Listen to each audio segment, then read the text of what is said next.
Never thought I'd be that woman, you know? The kind who strays. But there I was, 5 years into my marriage, at a company gala, feeling more alive than I had in years. It started with a look. Just a look from him, let's call him Mark.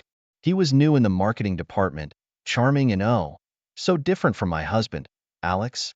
Our conversations were harmless at first, but there was this electricity. Every time our eyes met, I felt a jolt. It wasn't long before our chats moved from innocent banter to suggestive whispers. And I was basking in the attention. The affair began with a simple, stolen moment. A kiss in a dimly lit corridor of the office. It was wrong, and I knew it. Every step towards him was a step away from Alex. But it was like a drug. The more I got, the more I wanted. At home, I'd sit across from Alex at dinner, guilt gnawing at me. He'd talk about mundane things, the leaking faucet, the neighbor's new dog. And there I was, in my head, replaying the moments with Mark. The guilt was suffocating, but the thrill? The thrill was intoxicating. I was juggling two lives. With Alex, it was the routine, the familiarity, the comfort of a shared history. But with Mark, it was excitement, unpredictability, passion I hadn't felt in years. It was as if I was leading a double life, and the weight of my duplicity was crushing me, yet I couldn't stop. The secret meetings, the texts under the table, it was exhilarating and soul-crushing at the same time. I knew I was playing with fire. I knew this could all blow up in my face, but the thought of stopping? I couldn't even entertain it. It's funny, isn't it? How we convince ourselves that we're in control, that we can handle the lies and the sneaking around. But deep down, I was scared. Scared of being caught, scared of hurting Alex, scared of losing myself in this web of deceit. Every night, lying next to Alex, I'd feel his warmth, his steady breathing, and it was then that the magnitude of my betrayal hit me. I was risking everything, my marriage, my stability, my identity, for what? Fleeting moments of passion, the illusion of being wanted? But each time I saw Mark, those thoughts vanished. In his arms, I was someone else, someone bold, desirable, free from the chains of my monotonous life. I was addicted to the way he made me feel, to the escape he provided. As weeks turned into months, the line between right and wrong blurred. I was lost in a sea of desire, guilt, and confusion. I knew this couldn't last. I knew I had to make a choice. But every time I looked into Mark's eyes, every rational thought was silenced. In the end, isn't it always the heart that leads us astray? Who knew a simple lie could hold so much power? The first time I lied to Alex, my husband, it was like stepping off a cliff. A late work meeting, I said, my voice steady, hiding the tremor of guilt. In reality, I was slipping away into the night to meet Mark. The thrill was undeniable, a dangerous mix of fear and excitement. Alex, bless his heart, didn't suspect a thing. Or maybe he didn't want to. He was the kind of guy who believed in honesty, in loyalty. And there I was, his wife, breaking every vow with each step I took towards Mark. The more time I spent with Mark, the more frequent the lies became. Stuck in traffic, another work emergency, dinner with the girls. Lies rolled off my tongue with an ease that scared me. I was getting good at this, too good. With every lie, I felt a piece of the life I had built with Alex crumble. He started to notice the gaps, the absences. Our home, once filled with laughter and shared dreams, now echoed with unspoken questions and growing distance. The conflict started small. Alex's frustration over my missed dinners, his disappointment at my unexplained absences. But they grew, escalated into arguments that left us both raw and hurting. He couldn't understand my sudden restlessness, my irritability. How could he? I was living a double life, and it was tearing me apart. Amidst this chaos, Mark was my escape. With him, I didn't have to pretend, didn't have to wear the mask of a devoted wife, a content woman. He promised me a future, a life filled with passion and freedom. We can be happy together, he'd whisper, his words weaving a captivating dream.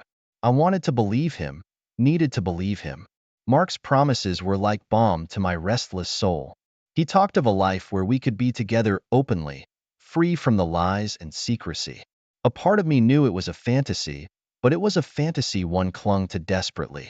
Each night, as I lay beside Alex, I'd feel the weight of my betrayal. He was a man who loved me, and here I was, tearing our life apart. But the pull towards Mark was too strong. The promise of a new, exhilarating life too enticing. I was caught in a web of my own making, each lie, each secret meeting weaving it tighter around me. With Mark, I felt alive, desired. But with each passing day, the cost of that desire grew steeper. As I juggled my two worlds, I couldn't shake the feeling that this couldn't last. That soon, something had to give. And deep down, I feared what that would mean for me, for Alex, for the life I had once cherished. You know that moment when you stand at a crossroad, knowing whichever path you choose, life will never be the same again? That was me, the day I decided to leave Alex for Mark. I'd been living a lie for months, torn between my husband and my lover. But that day, something inside me just snapped. I remember looking at Alex, really looking at him. He was reading the newspaper, a frown on his face, probably worried about some mundane thing. And I thought, I can't do this anymore. The love, the shared history, it wasn't enough. Not anymore. Not with the fire that Mark had ignited in me. The decision felt like a liberation and a betrayal all at once. I was choosing passion over stability, the unknown over the familiar. And the cost? It was more than I ever imagined. Telling Alex was the hardest thing I've ever done.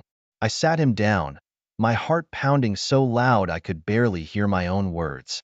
I've been having an affair, I said, the words tasting like poison. His reaction was a gut punch. He didn't yell, didn't accuse. He just looked broken. His eyes filled with a pain so raw it nearly brought me to my knees. Leaving our home was like walking through a museum of our life together. Every photo, every piece of furniture, every little knick-knack, they all held a memory. I was leaving behind a part of myself, a part one knew I'd never get back. I didn't take much with me. Clothes, some personal items, and a heart heavy with guilt and uncertainty. The finality of closing that door behind me echoed through my very soul. I was stepping into a new life, but at what cost? Driving away, I glanced in the rearview mirror. Alex was standing at the window, watching me leave. That image, it's etched into my memory, the end of a chapter, the beginning of another. Mark was waiting for me, his arms open, his smile reassuring. But even in his embrace, I couldn't shake off the feeling of loss. I had made my choice, and now I had to live with it. That night, in Mark's apartment, I lay awake, staring at the ceiling. The excitement of being with him was overshadowed by the enormity of what I'd done. I had hurt someone I loved, turned my life upside down. For what? A chance at happiness, a fleeting moment of passion. I knew I couldn't go back, but moving forward felt just as impossible. I was caught in a limbo of my own making, filled with doubts and what-ifs. But there was no turning back now. I had crossed a line, and there was no undoing it. As the sun rose, casting light on my new reality, I realized the gravity of my decision. This was my life now, with Mark, away from the safety and love of the home I'd left behind. The future was uncertain, but one thing was clear, there was no going back. It's funny how we chase dreams, only to realize they were mirages all along. That's what my new life with Mark felt like. Initially, everything was a whirlwind of excitement and passion. But as the days turned into weeks, the shine began to wear off, revealing cracks I hadn't seen before. Living with Mark was like being on a roller coaster with no brakes. The highs were dizzying, but the lows were terrifying. Slowly, the man I thought I knew, the one who had promised me the world, began to fade, replaced by someone more distant, more absorbed in his own life. I started noticing his frequent absences, the unexplained late nights. Whenever I asked, he'd brush it off, saying it was just work or a night out with friends. But a nagging doubt crept into my mind. Was I seeing the real Mark now, the one hidden behind the mask of a perfect lover? The apartment we shared felt increasingly empty, both literally and emotionally. The laughter and conversations that had once filled the rooms were replaced by silence and unspoken questions. I tried to hold onto the fragments of what we had, but they slipped through my fingers like sand. I remember one evening, waiting for him to come home, Dinner was ready, candles lit, but hours ticked by with no sign of him. I sat there, staring at the cold food, feeling a sense of déjà vu. Hadn't I been here before, in another life, waiting for someone who never came? The realization hit me hard. Mark, the man I had left my husband for, was not the knight in shining armor I had imagined. He was just a man, flawed and indifferent. The promises he had made, the future he had painted, they all felt like a distant dream now. I started to feel like a ghost in my own life, wandering through the days, unseen, unheard. The vibrant woman who had dared to chase her happiness was nowhere to be found. In her place was someone lost, doubting her choices, her worth. Nights were the hardest. Lying in bed, alone, I'd replay the moments of my past, the life I had left behind. Alex's face would come to mind, his honest, loving eyes, and a wave of regret would wash over me. I had traded true affection for a fleeting fantasy. I tried talking to Mark, tried to rekindle the spark we once had. But our conversations were like two parallel lines, never really meeting. His indifference stung, a painful reminder of what I had given up and what I had gained in return, a relationship built on illusions. As the days passed, the distance between us grew. We were like strangers sharing a space, connected by a past that seemed more and more like a mistake. I began to realize that in seeking happiness, I had walked into a trap of my own making. Looking at my reflection in the mirror one morning, I barely recognized the woman staring back at me. Where there had once been hope and excitement, now there was only doubt and loneliness. The life I had chosen, the choices I had made, had led me here, to a place of emptiness and regret. Ever had that sinking feeling where you realize you've made a colossal mistake? That was me, every waking moment, as doubts about my decision to be with Mark gnawed at me. It wasn't just the loneliness or the silent dinners, it was the gnawing feeling that I'd uprooted my life for a mirage. The first real blow came unexpectedly. A mutual friend mentioned, quite innocuously, seeing Mark with another woman. At first, I laughed it off. Denial is a powerful thing. But then, the evidence started piling up. Whispers of his infidelity, like sinister shadows, crept into our home. I remember confronting Mark. My heart was pounding, a chaotic mix of fear, anger, and a desperate hope that it was all a misunderstanding. But the way he looked at me, with a mixture of resignation and indifference, shattered that hope. "Yes, I'm seeing someone," he said, his words slicing through me. The room spun. I felt like a fool, a cliché, the woman who leaves her husband for a lover, who turns out to be a cheater. The irony wasn't lost on me. I had torn apart my life, hurt the one person who truly loved me, for a man who couldn't even be faithful. The confrontation turned into an argument, our words like daggers, uncovering layers of resentment and disappointment. Mark's justifications, his excuses, they sounded hollow, even to him. "We were drifting apart," he said. Drifting apart? I had uprooted my entire life for us, and we were drifting apart. I walked out of that argument with a heavy heart. The streets were dark, and so was my soul. I wandered aimlessly, thoughts swirling in my head. How had I gotten here? Where did I go wrong? The love I thought I had found with Mark was nothing but a facade, a temporary escape from a life I hadn't had the courage to face. Sitting on a park bench, I felt utterly alone. The night was quiet, a stark contrast to the turmoil inside me. Memories of Alex, of our life together, flooded my mind.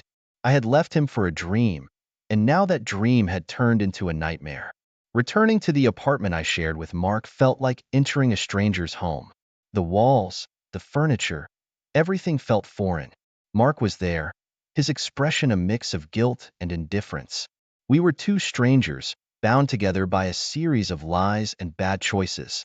That night, as I lay in bed, staring at the ceiling, I realized the full extent of my folly. I had traded a real, albeit imperfect, life for a fantasy. And now, the fantasy had crumbled, leaving me with nothing but regret and a profound sense of loss. The next morning, I knew what I had to do. It was time to face the consequences of my actions, to try and salvage whatever was left of my dignity. I was at a crossroads again, But this time, I had to choose a path that led me away from the wreckage I had created. If you've enjoyed what you've seen and want to stay updated with more, don't forget to hit that like button and subscribe. Your support means the world to us and helps us to keep bringing you more of the content you love. Plus, subscribing ensures you won't miss out on any of our future updates. It's a win-win. Thanks for being a part of our community, and we can't wait to share more with you. Keep the likes and comments coming, and remember, every subscribe brings us closer to our next exciting update. So, what are you waiting for? Smash that subscribe button and join our growing family. There's a kind of silence that follows a storm, heavy and charged with unspoken words. That's how it felt the day I ended things with Mark. It was a breakup, devoid of drama, no shouting, no teary accusations, just a cold, hard severing of what once was. Sitting alone in the now half-empty apartment, I couldn't escape the feeling of betrayal. Betrayal by Mark, sure, but more so by myself. I had betrayed my own values, my marriage. The realization hit me like a wave. I was the architect of my own misery. In the quiet aftermath, regret became my constant companion. I replayed every decision, every lie, every moment of weakness that had led me to this point. The memories stung, each one a reminder of what I had sacrificed for a fleeting illusion of happiness. I thought about Alex a lot, how he had looked the day I told him about the affair, the day I left. His face, a canvas of pain and disbelief, haunted me. I wondered how he was, what he was doing. Was he thinking about me too? Did he hate me? I wouldn't blame him if he did. After a few days, I gathered the courage to call him. My heart was racing as I dialed his number, a number I once knew by heart but now seemed foreign. The phone rang, and for a moment, I hoped he wouldn't answer. But he did. Hearing Alex's voice after so long was a strange mix of pain and comfort. "Hi, it's me," I said, my voice barely above a whisper. There was a pause, a heavy silence on the other end. "What do you want?" he asked, his voice guarded, weary. I stumbled over my words, trying to explain, to apologize, to express the regret that was eating me up inside. But how do you apologize for breaking someone's heart? For tearing apart a life you once built together? "I'm sorry," felt so inadequate, yet it was all I had. Alex listened, or at least he didn't hang up, but his response was a gut punch. "I can't do this," he said. "You made your choice. I've moved on." The finality in his voice was unmistakable. There was no anger, no bitterness, just a resignation that spoke volumes. We hung up, and I was left with a deafening silence. Alex had moved on. The life I had left behind was just that, behind me. I had hoped for a chance at reconciliation, but instead, I was faced with the harsh truth of my actions. In the days that followed, I tried to make sense of everything. The breakup with Mark, the call with Alex, the choices that had led me to this lonely place. I was starting to understand that some mistakes can't be undone. Some bridges, once burned, turned to ash. As I packed up my things from the apartment, each item a reminder of a dream that turned sour, I realized that this was more than just the end of a relationship. It was the end of a chapter in my life, a painful but necessary closing of a door. I was at a crossroads yet again, but this time, the path ahead was unclear. I had lost my way, lost myself in a maze of deception and desire. Now, it was time to find my way back, to rediscover who I was before the lies, before the affair. But where to start? That was the question that kept me awake at night, staring at the ceiling, searching for answers in the darkness. You know that feeling when the world seems to crumble around you, and you're left standing in the ruins? That was me, in the wake of Alex's rejection. His words, though calm, had the sharpness of a knife, cutting through any hope I had clung to. I had reached out, only to be met with a door firmly closed. The days that followed were a blur of loneliness and despair. I wandered through my now empty apartment, a ghost haunting the remnants of a life I once knew. The silence was overwhelming, each tick of the clock a reminder of the isolation I had brought upon myself. I tried to keep busy, to distract myself from the gnawing emptiness inside. I'd go for long walks, sit in cafes watching people go by, trying to remember what normal felt like. But no matter how far I walked, or how many people I watched, I couldn't escape the truth. I was alone. It was during one of these aimless walks that I heard about Alex. A mutual friend, unaware of the chasm between us, casually mentioned his engagement. He's moved on, looks happy, she said with a smile. Her words hit me like a physical blow. Alex, my Alex, was getting married. To someone else. The news settled in my stomach like a stone, heavy and unyielding. The finality of it all was undeniable. I had lost him, really lost him, and the pain of that realization was suffocating. That night, I sat alone in the dark, the shadows of my apartment mirroring the darkness in my heart. The life I had left behind with Alex seemed like a distant dream, one that I had foolishly traded for a mirage. Now, he was moving forward, building a new life without me. I tried to imagine Alex with someone else, happy and in love. The image brought a mix of pain and a strange sense of relief. He deserved happiness, even if it was without me. I wanted to be happy for him, but the wound was too fresh, the loss too raw. The days turned into weeks, and the despair slowly started to give way to a resigned acceptance. I had made my choices, and now I was living with the consequences. The dreams of reconciliation, of going back to the way things were, had faded, leaving behind a stark reality. I realized then that this was more than just about losing Alex. It was about losing myself, losing the person I was when I was with him. I had wandered so far from who I used to be, and now I was lost, trying to find my way back. I started spending more time alone, reflecting on my journey, the decisions I had made, and where they had led me. The path of self-discovery is never easy, and mine was no exception. But in the solitude, I found moments of clarity, glimpses of the person I wanted to be. As I faced each day, the despair slowly lifted, replaced by a quiet determination. I couldn't change the past, but I could shape my future. It was time to rebuild, to find a new purpose, a new direction. But the journey was mine alone to make, a path forged by the lessons of my past in the hope of a better tomorrow. The news of Alex's impending marriage was the catalyst for an emotional breakdown I didn't see coming. It was as if the last thread holding me together had snapped, leaving me to face the full weight of my choices. The tears came, unbidden and relentless, a flood of pain and regret. In that moment of raw vulnerability, I realized how isolated I had become. Many friends had drifted away, unable or unwilling to stand by me through my self-inflicted turmoil. Reaching out was hard, my pride a bitter pill to swallow. But swallow it I did, and I made those phone calls, sent out those messages, seeking a lifeline. The responses were a mixed bag. Some were hesitant, others openly cold. But there were a few, a precious few, who offered words of comfort, who listened without judgment. It was these small acts of kindness that kept me afloat in my sea of despair. Realizing I couldn't navigate these troubled waters alone, I sought professional help. Therapy was a revelation. It was like holding up a mirror to my soul, exposing the raw, unfiltered truth of who I had become. The sessions were tough, often leaving me emotionally drained, but they were also cathartic. With each session, I delved deeper into the reasons behind my actions, the choices that had led me down this path. It was a journey of introspection, of facing uncomfortable truths, but it was necessary. I was learning to understand myself, to forgive myself. As part of my healing process, I knew I needed to start rebuilding my life. It began with the basics, finding a job. It was a humbling experience, starting from scratch.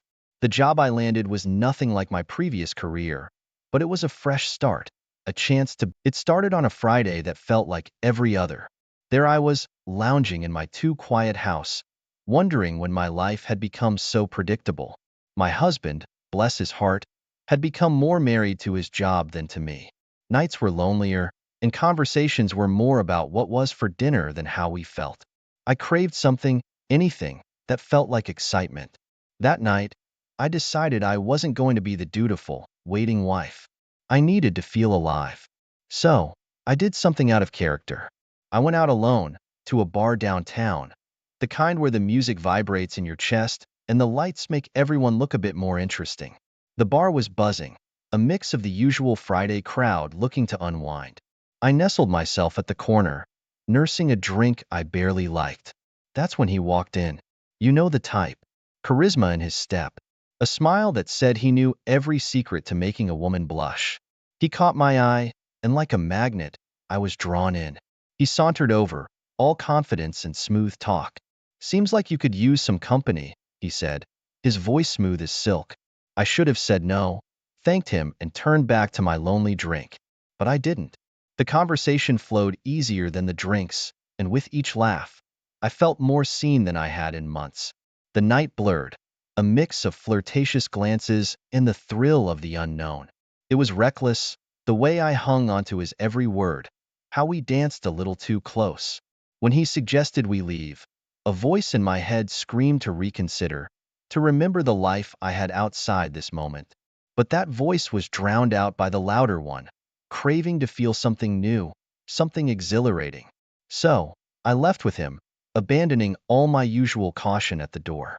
The hotel room was a stark contrast to the vibrant bar, quiet except for our breathless laughs.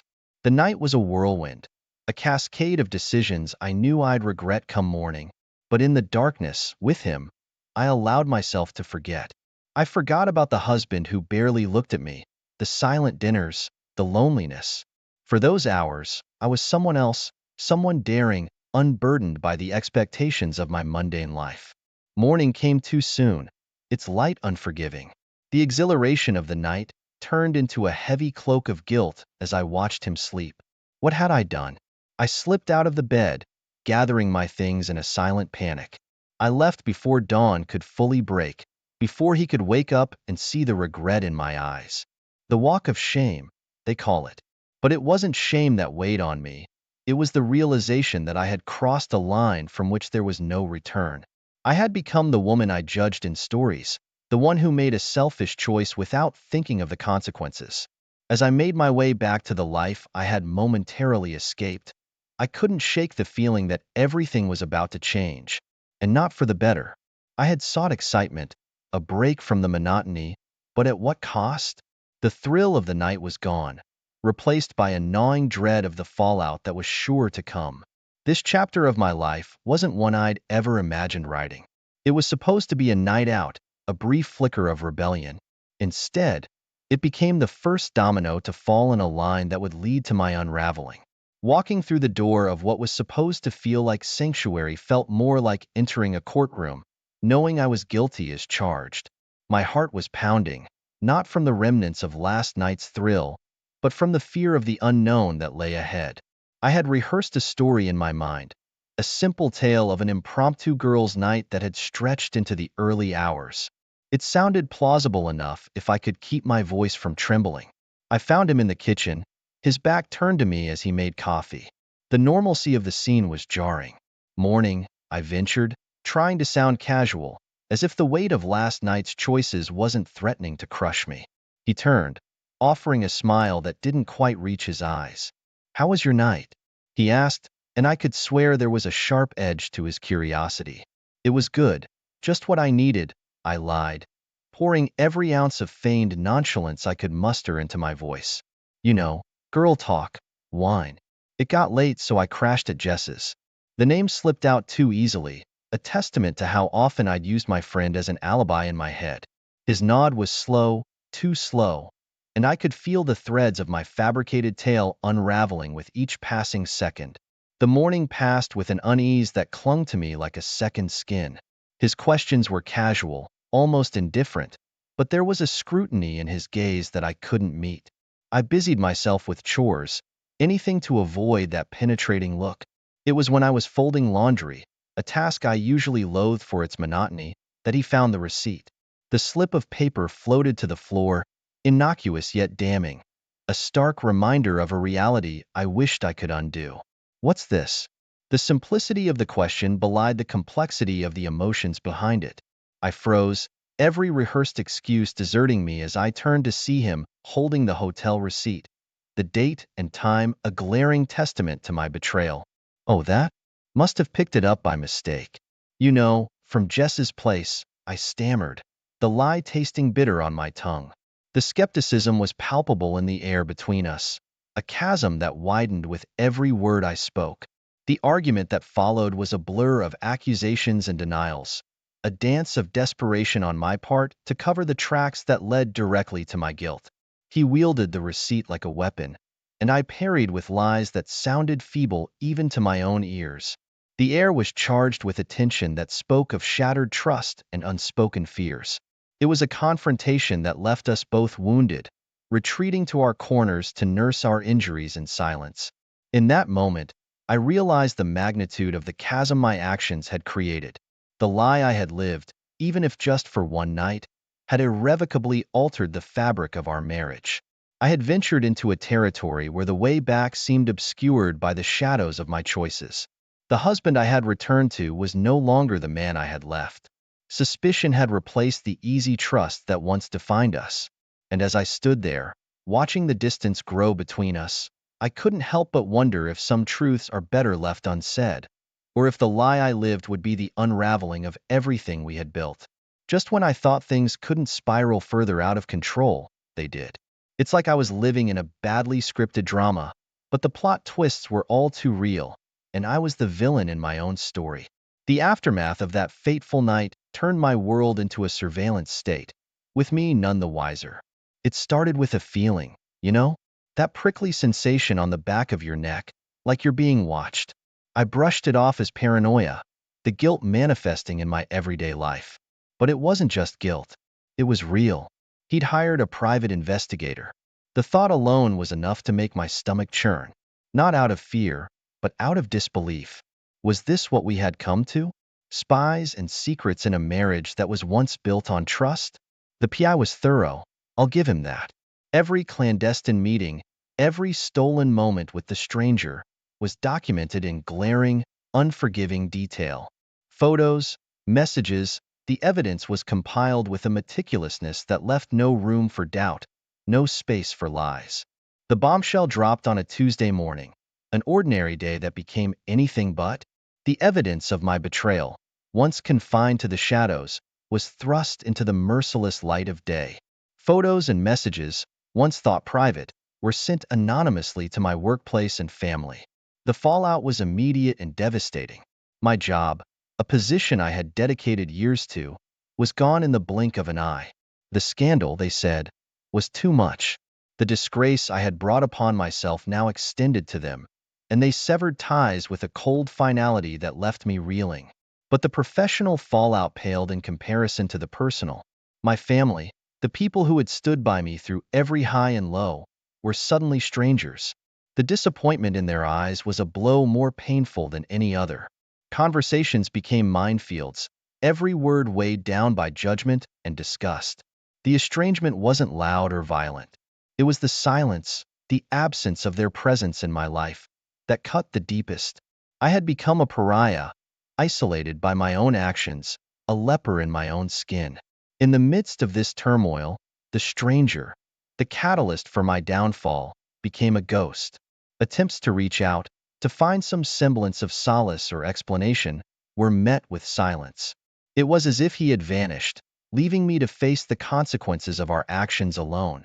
The loneliness was suffocating, a constant companion in the wake of my shattered world. Looking back, I see the naivety in my belief that I could keep this secret, that the truth wouldn't claw its way out and lay waste to everything in its path. The irony isn't lost on me. I sought an escape from my mundane life, a spark of excitement, and instead ignited a fire that consumed everything I held dear.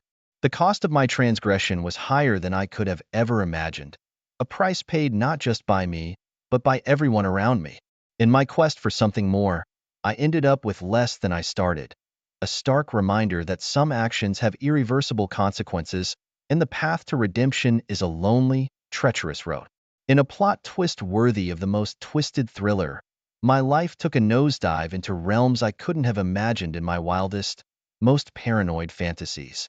If I thought I'd hit rock bottom before, I was sorely mistaken. The real descent began the day he sat me down, his demeanor calm, almost clinical, as he laid bare the intricacies of the trap he'd set for me. He confessed, with a chilling detachment, that he'd been the architect of my downfall. Every misstep I'd made, every clandestine encounter with the stranger, had been carefully orchestrated by him.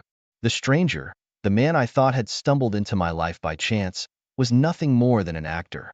A pawn in a game I didn't even know I was playing.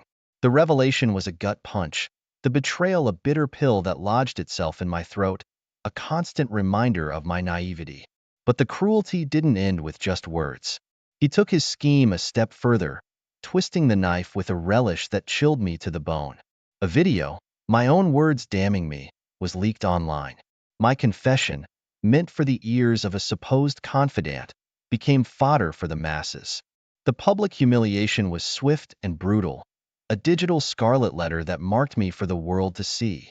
And as if to add insult to injury, he filed for divorce.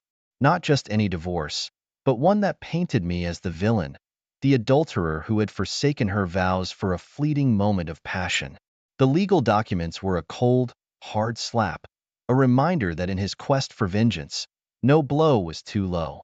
The terms were merciless, designed to strip me of everything. And strip me, they did. Financial ruin came knocking next. The joint accounts, once a symbol of our shared life, were drained, leaving nothing but digital tumbleweeds rolling through the barren landscape of my bank app. Credit cards, those lifelines to normalcy, were canceled, leaving me stranded in a financial desert with no oasis in sight. I was left reeling, a ship adrift in a of my own making, or so I thought. The truth was far more sinister. I was the victim of a meticulously planned vendetta, a game of psychological warfare where I was the unwitting opponent. The man I had married, the man I had loved, was a stranger, his heart a labyrinth of spite and vengeance from which there was no escape. In those dark days, I found myself grappling with the shards of my shattered life, each piece a reminder of the folly of my choices and the ruthlessness of his revenge. The isolation was complete, my once vibrant world now a monochrome tableau of despair.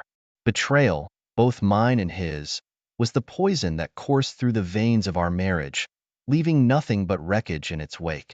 This wasn't just a chapter in my life, it was a complete rewrite of my narrative, a story where I was both the protagonist and the antagonist, caught in a web of deceit and retribution. The lesson was harsh, the price exorbitant, paid in the currency of trust, love, and security. In the end, I was left with nothing but the echoes of my choices and the cold realization that some actions are irrevocable. Their consequence is a chasm from which there is no return. In the midst of my turmoil, a new twist unfolded that I couldn't have scripted even if I tried.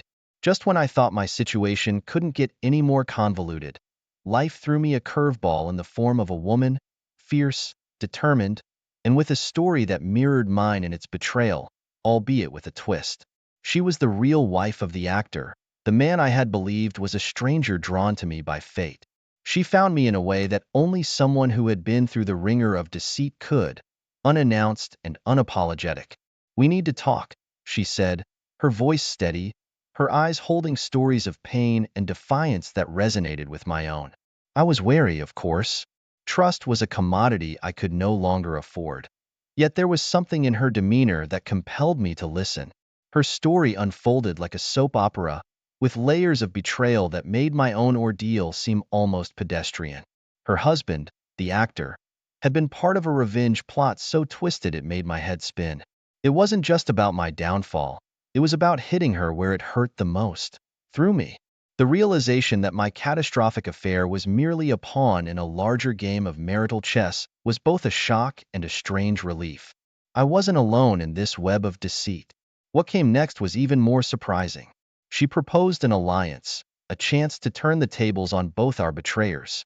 "Let's give them a taste of their own medicine," she said, her voice laced with a mix of anger and excitement. It was a dangerous proposition, one that could easily spiral out of control. Yet, there was a part of me, perhaps the part that had been scorned and humiliated, that leapt at the opportunity for retribution. Our plan was simple yet ambitious. We would dig into the darkest corners of their lives, exposing the secrets they held dear. Starting with hacking into my husband's personal and business accounts, a task that proved easier than expected with the help of a tech-savvy friend who sympathized with our cause. The information we unearthed was damning, a treasure trove of misdeeds that would crumble their facades of respectability. The sabotage was meticulous, a slow drip of information that began to erode their standing in both the personal and professional arenas. Each discovery felt like a small victory, a reclaiming of the power that had been stripped from us. Yet, with each move we made, a nagging doubt crept in. Were we becoming the monsters we sought to punish? The line between justice and revenge blurred, leaving me to ponder the cost of our vendetta. As our plan unfolded, the alliance I had formed with the actor's wife grew stronger. We were two women, wronged and resilient, fighting back against the machinations of men who had underestimated our strength. Together, we were formidable, a force fueled by the fires of betrayal but tempered by the lessons of our past. This chapter of my life was a departure from the victimhood that had defined me.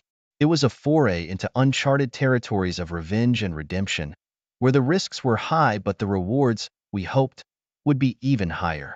As we laid our traps and watched as our adversaries began to falter, I couldn't help but wonder about the aftermath. Would our quest for retribution bring us the peace we sought, or were we merely weaving a new web of deceit that would entangle us further? Only time would tell, but one thing was certain. The game had changed, and we were no longer playing by their rules. As the plot of my life thickened, I found myself embroiled in a psychological game of chess I never knew I was playing. With each move, the stakes grew higher, and the lines between ally and adversary blurred. My newfound confidence, fueled by the alliance with the actor's wife and our vengeful machinations, did not go unnoticed. My husband, with his ever-watchful eye, sensed a shift in the tide. His reaction was swift, a calculated attempt to sever ties and protect his own interests by accelerating the divorce proceedings. It was a clear message. He was no longer playing defense. Faced with this new challenge, I sought out the actor, the man who had played his role too well, becoming the linchpin in my husband's elaborate scheme. Our confrontation was fraught with tension, a dance around truths too painful to fully acknowledge. Yet, when faced with the weight of his actions, the actor's facade crumbled. Remorse colored his confession, revealing a complexity to his character I hadn't anticipated. His offer to assist in our plot against my husband was unexpected, a twist in our narrative that rekindled a flicker of hope. Together, we devised a trap to ensnare my husband, a plan to capture his confession and lay bare the extent of his manipulation. The setup was meticulous, every detail scrutinized to ensure there was no room for error. It was more than a plan. It was our last stand against the deceit that had ensnared us all. The showdown was set against the backdrop of a public forum, a stage where truths would be unveiled and masks would fall. The tension was palpable, a tangible force that enveloped us as the confrontation unfolded. Yet, in a stunning display of cunning, my husband turned the tables. He revealed his awareness of our scheme, a masterstroke that left us reeling. The actor's betrayal was the knife's final twist, his allegiance to my husband bought with promises I couldn't fathom. The exposure that followed was a spectacle of humiliation, my remaining secrets laid bare for the world to see. It was a calculated dismantling of my persona, a stripping away of any pretense of innocence. The isolation that ensued was profound, a realization that hit with the force of a tidal wave. I was alone, truly alone, in a sea of faces that looked upon me with scorn and pity. In that moment of utter desolation, the weight of my choices and the consequences of our tangled web of revenge bore down on me. The realization that I had become ensnared in the very trap I sought to set was a bitter pill, a lesson in the futility of vengeance. The isolation was not just physical but existential, a severance from the connections that tether us to our humanity. This chapter of my life, marked by betrayal and retribution, reached its climax in a display of dramatic irony. The very plot I had helped to weave became my undoing, a narrative twist that left me grappling with the shards of my shattered world. The quest for vengeance had led me to this juncture, a place where the lines between victim and perpetrator blurred. In the end, the price of our machinations was not just the collapse of relationships but the erosion of the self, a reminder of the perilous path that revenge weaves. The divorce papers, stamped and finalized, mark the end of a chapter one never wanted to write. They leave me with nothing, not just materially, but a hollow void where my sense of partnership once resided. The move from our shared home to a cramped apartment serves as a physical manifestation of my downfall. Each box packed a testament to a life disassembled. Hunting for a job becomes my new normal, an endeavor marred by the shadow of my tarnished reputation. Each interview feels like a trial, my past transgressions the elephant in the room that no one wants to acknowledge but can't seem to ignore. The digital age shows no mercy. My name now synonymous with betrayal, a constant target for the vitriol of faceless critics on social media. The anonymity of the internet emboldens them. Each comment a knife twist in the open wound of my public disgrace. The realization of my downfall is a bitter pill, a reflection on how far I've fallen from the woman I once was. It's in this landscape of defeat that an unexpected glimmer of hope appears, an old friend, a reminder of a life before chaos ensued. Her sympathy is a balm, her listening ear a rare solace in my world of isolation. Yet, this too proves to be a mirage, her motivations tainted by self-interest, leaving me more isolated than before. As if to understand the totality of my loss, a burglary strips me of my remaining possessions, the few material reminders of my former life now gone. The violation feels personal, a symbolic stripping away of the last vestiges of my privacy and security. Shortly thereafter, a health scare lands a cruel blow, my physical well-being now mirroring the fragility of my emotional state. The absence of insurance, a casualty of my divorce, leaves me navigating the healthcare system alone, vulnerable, and exposed. In a twisted turn of fate, the stranger, the actor who played a pivotal role in my undoing, reappears with an offer of support. His gesture, laden with false sincerity, is the ultimate betrayal, a final act in the cruel play that my life has become. His duplicity, once revealed, is a clear reminder of the manipulation that has characterized my recent past. My story, once private, becomes fodder for public consumption, a cautionary tale dissected in forums and social media. The loss of my identity is profound. The woman I was now obscured by the narrative constructed by others. The celebration of my downfall by my husband and the actor, a spectacle of their cruelty, the depth of their betrayal. In the solitude of my apartment, I'm left to confront the consequences of my actions, the choices that led me here. The isolation is not just physical but existential, a separation from the person I once knew myself to be. The view from my window, once a symbol of possibility, now frames the stark reality of my situation, a life in ruins with no clear path to redemption. This chapter closes not with a resolution but with a reflection, a moment of introspection in the quiet aftermath of the storm. It's here, in the solitude of defeat, that I'm forced to confront the most painful truth of all. The person responsible for my downfall is the one. Life's funny sometimes. You think you've got it all figured out, then bam, everything turns upside down. That's how it was for me, anyway. I'm not proud of it, but here's the deal. For 3 whole years, I was cheating on my husband. And not with just anybody, mind you, but with his father. Sounds crazy, right? Well, it was. It all started so innocently, or at least, that's what I told myself. His father, let's call him John, was always around, you know? We'd chat over coffee, share a laugh here and there, nothing serious. But as time went on, those little chats became longer, and the laughs a bit more personal. I didn't see the line until I was already crossing it. The affair, if you can call it that, was like living in a parallel universe. We were sneaky, like teenagers. Secret texts, hushed phone calls. We thought we were being so clever, meeting up in places where no one would think to look for us. Sometimes it was a nose, in his father's house. The thrill of not getting caught was intoxicating. I know it sounds awful, but that's how it was. We had this whole routine down to a science. I'd make up some story about a girl's night out or a late meeting at work. My husband, bless his heart, never questioned it. He trusted me, and there I was, betraying him in the worst way possible. John and I, we were careful. We had to be. The stakes were too high. If anyone ever found out, it wouldn't just be a marriage that was ruined. It would be an entire family. But as careful as we were, there's always that nagging feeling in the back of your mind, you know? That fear of being caught. Every time my phone buzzed, my heart would jump, thinking it was all about to come crashing down.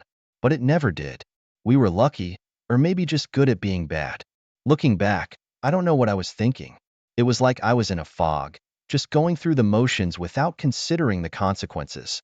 It's not like my marriage was terrible either. It had its ups and downs, sure, but doesn't every relationship? I guess I was just lost. Lost and looking for something, anything, that felt exciting and new. So there you have it. The beginnings of my betrayal. A sordid affair with my father-in-law, full of secrets and lies. It's not a pretty story, but it's mine. And it's only the beginning. The things that happen next, well, they're even crazier. But that's a story for another time. So, where did I leave off? Yes, the day I decided to turn my world upside down. The day I left my husband for his dad. Crazy, I know, but there I was, making a decision that would change everything. The morning started like any other, except my heart was racing a million miles an hour. I had my mind made up. I was leaving. I remember shoving clothes into my suitcase, not even bothering to fold them. My mind was a tornado of thoughts, doubts, and a strange sense of urgency. As I zipped up my bag, there was this deafening silence in the house. It felt like the calm before a storm. My husband, let's call him Mark, was in the other room, clueless about the bombshell I was about to drop.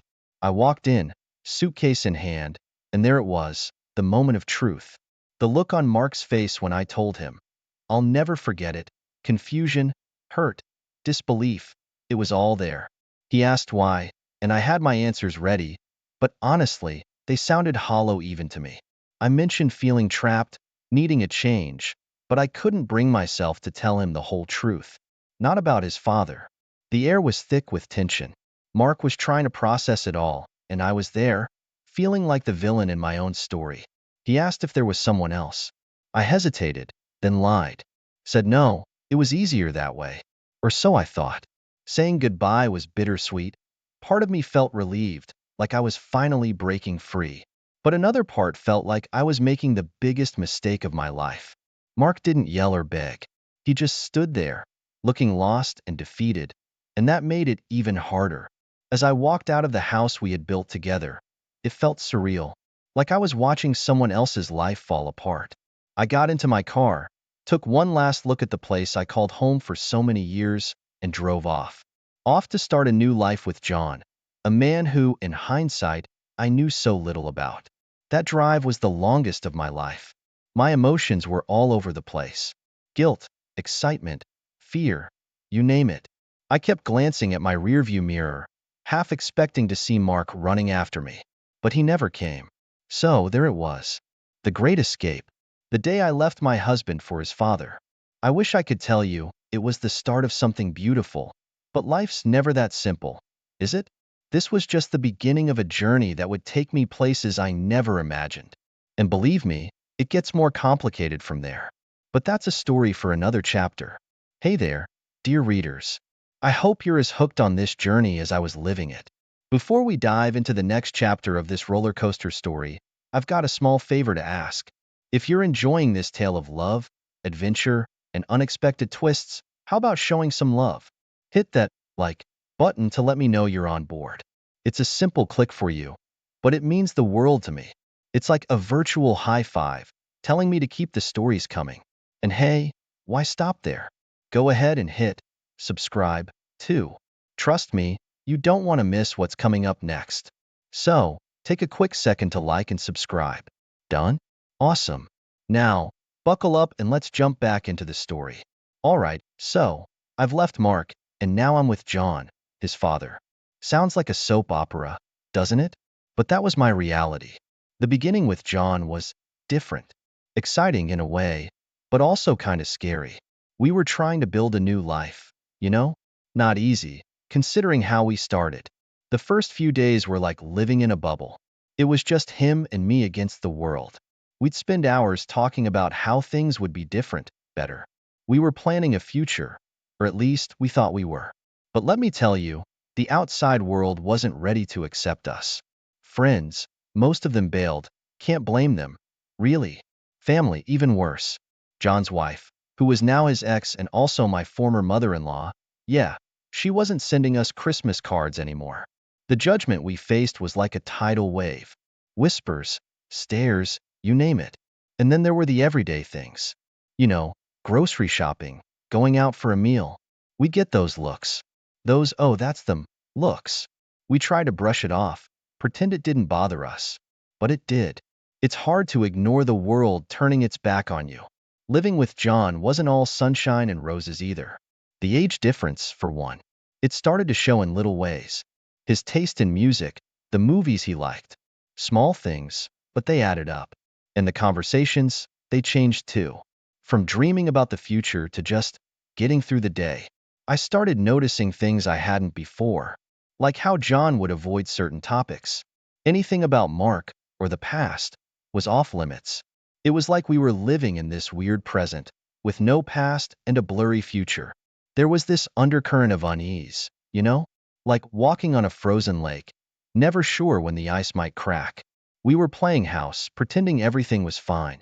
But deep down, I think we both knew something was off. And then there were the quiet moments.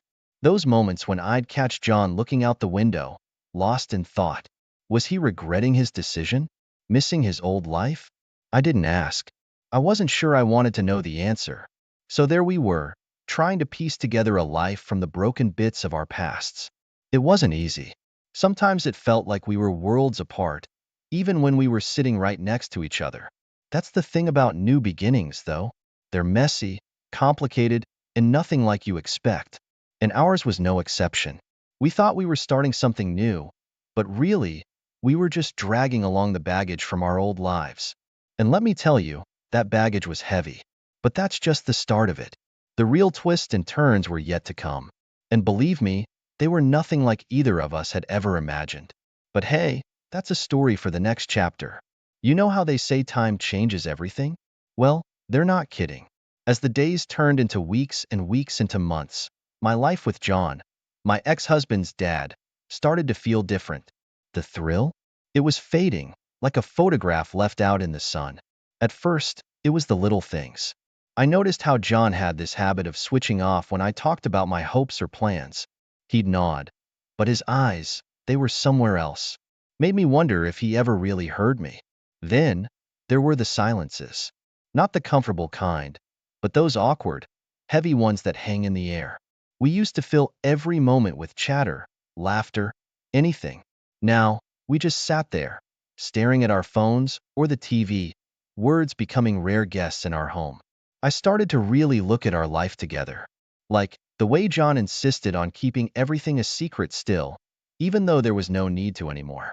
It felt like we were stuck in this loop, playing the same roles but without any passion or purpose. Our conversations, too, they changed. They became practical, mundane. What's for dinner? Did you pay the bills? That kind of stuff. The dreams and plans we once talked about? Gone. Like they were just whispers in the wind. It hit me one evening. We were sitting on the couch, and I was trying to remember the last time we laughed together. Really laughed, you know? And I couldn't. That's when it dawned on me. The romance, the excitement, it wasn't there anymore. It felt hollow, like we were just going through the motions. I started to question everything. Why were we together? Was it love, or just a fear of being alone? And what about me? Had I changed, or was I just seeing things clearly for the first time? The more I thought about it, the more I saw the cracks in our relationship, like how John would talk about his past, his life before everything. But whenever I brought up mine, he'd shut down. It was as if my past, my life with Mark, was a book he never wanted to open. This realization, it was like waking up from a dream. A not-so-great dream. I started to see John not as this exciting, forbidden love, but as he really was, a man who, for all his good points, was also flawed, and maybe not the right person for me. And then there were the moments when I'd catch myself thinking about Mark. Not in a what-if way, but more like wondering how he was, what he was doing. It was weird, considering how things ended. So, there I was, stuck in a relationship that felt more like a habit than a happy choice. And the worst part? I had no idea what to do about it. Stick it out, hoping things would get better, or walk away from yet another life I'd built. It's funny, isn't it? How life takes you down these roads, and you have no idea where they're leading. But one thing was clear. Things between me and John, they couldn't stay the way they were. Something had to give. But what happened next? Well, that's a story for the next chapter. And let me tell you, it's a doozy. So there I was, in the thick of my doubts about John, when life threw me a curveball. I ran into Mark, my ex-husband. Talk about unexpected. It happened at the grocery store of all places. I was turning the corner by the cereal aisle and boom, there he was. For a second, we just stared at each other. It was like one of those movie moments where everything goes silent. The first thing I noticed? He looked different, not bad, just changed. Maybe a bit more weathered, a little more serious. The conversation started stiffly. Hi, how are you? And all that small talk. But as we talked, something weird happened. The awkwardness began to fade, and it felt like, I don't know, like reconnecting with an old friend. We talked about mundane things, his job, my new life, the weather. But underneath it all, there was this current of something. Nostalgia, regret, maybe both. Seeing Mark, hearing his voice, looking into his eyes, it was a wake-up call. I realized, right there in the grocery store, that my feelings for him hadn't completely vanished. They were buried, sure, but not gone. It was like finding an old photograph in a drawer, a little faded, but still clear. This accidental meeting got me thinking, really thinking, about everything. About the choices I'd made, the people I'd hurt. I started to see my past actions in a new light. It wasn't just about the thrill or the escape anymore. It was about what I'd lost along the way. And there was something about Mark's demeanor. He wasn't angry or bitter. He just seemed settled. Like he'd moved on, made peace with how things turned out. And that hit me harder than I expected. He had grown, moved forward, while I felt stuck in a life that no longer fit. The encounter stayed with me for days. I kept replaying our conversation, his expressions, the sound of his voice. It was like a song stuck in my head, but instead of a melody, it was a mix of emotions, regret, longing, and a surprising sprinkle of hope. I started to wonder about the what ifs. What if I'd never left Mark? What if I'd been honest from the start? It's funny how life works. You think you're on the right path, but then you take a wrong turn and end up lost. That meeting with Mark was a turning point. It didn't bring any easy answers, but it opened my eyes. I began to understand that sometimes you need to face your past to move forward. And as for what I decided to do about John and my tangled feelings, well, that's a tale for the next chapter. Let's just say, things got even more complicated. After that grocery store run-in with Mark, my world was spinning. It was like someone had turned on a light, and I could finally see the mess I'd made. Here I was, living with John, but my heart? It was stuck somewhere between regret and longing. The days following were a blur of confusion. I was torn. Part of me wanted to reach out to Mark, to see if there was anything left to salvage. But then there was John, a constant reminder of the path I'd chosen.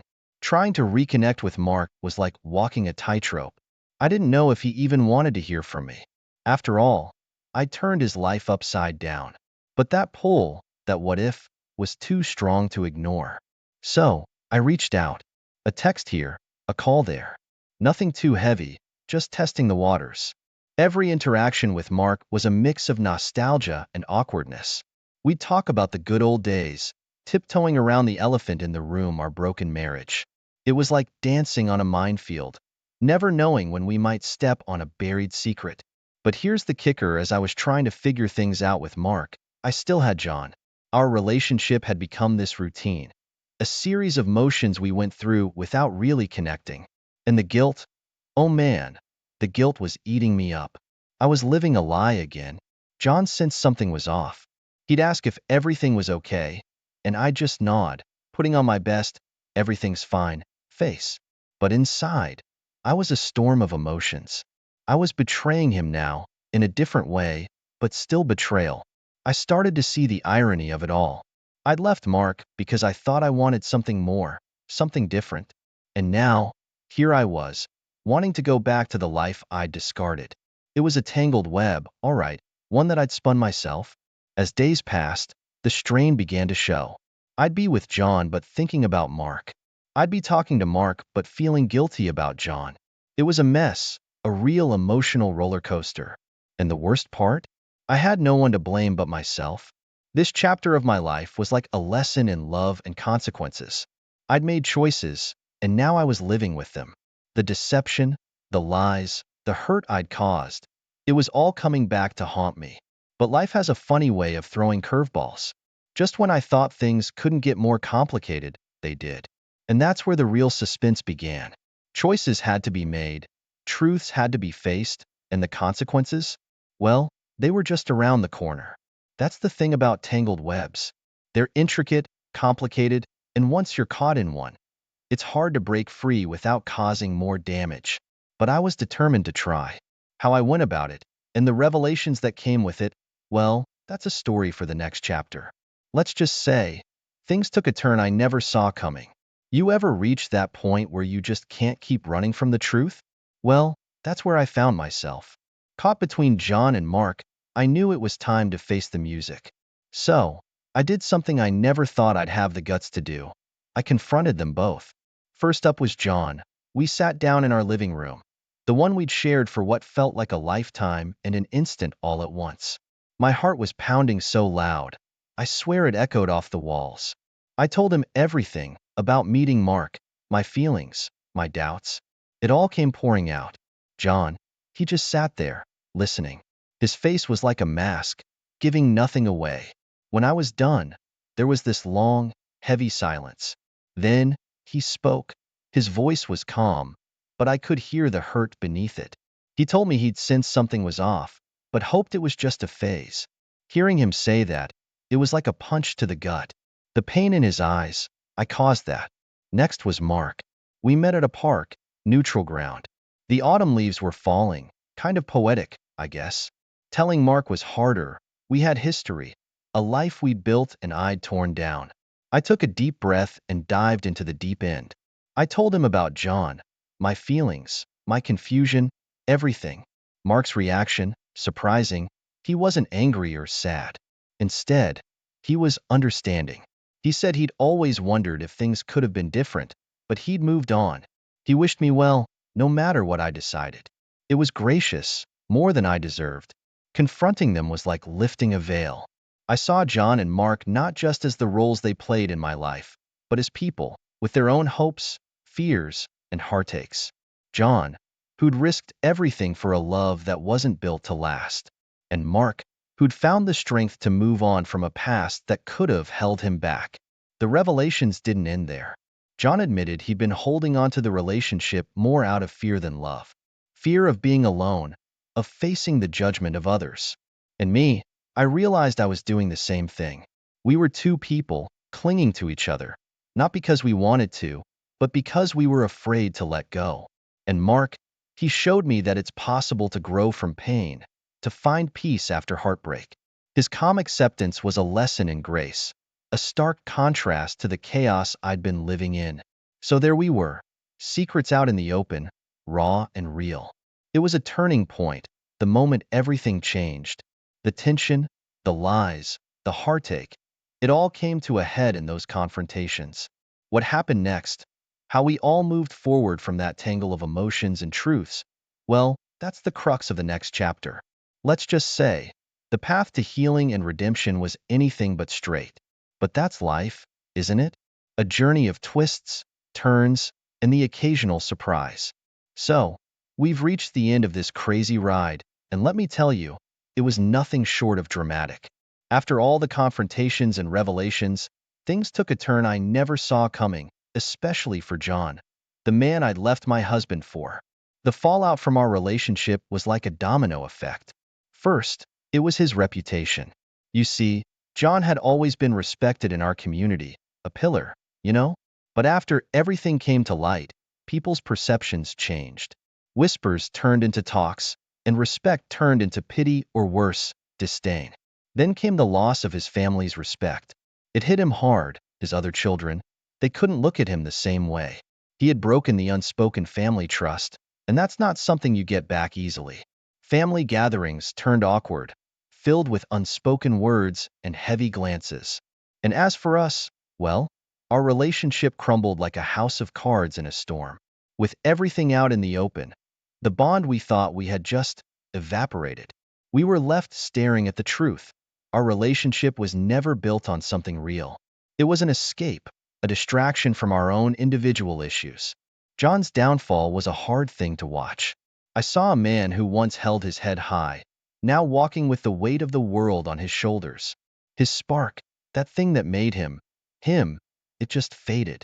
It was like watching someone slowly fade away into a shadow of their former self. And me? I was lost in a sea of my own making.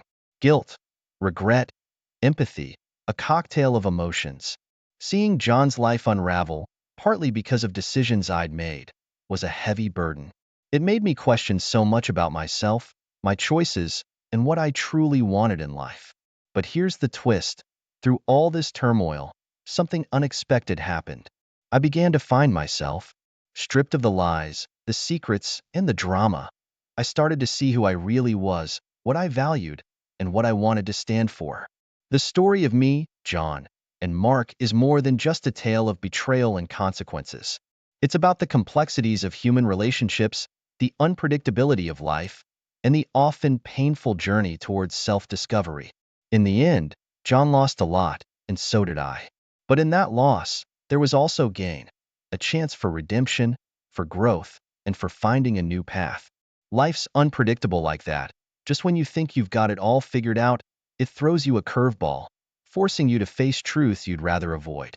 So, what happened next? Well, that's another story, for another time. But let's just say, the journey of self-discovery, of making amends, and of finding a new way forward, it's a road less traveled,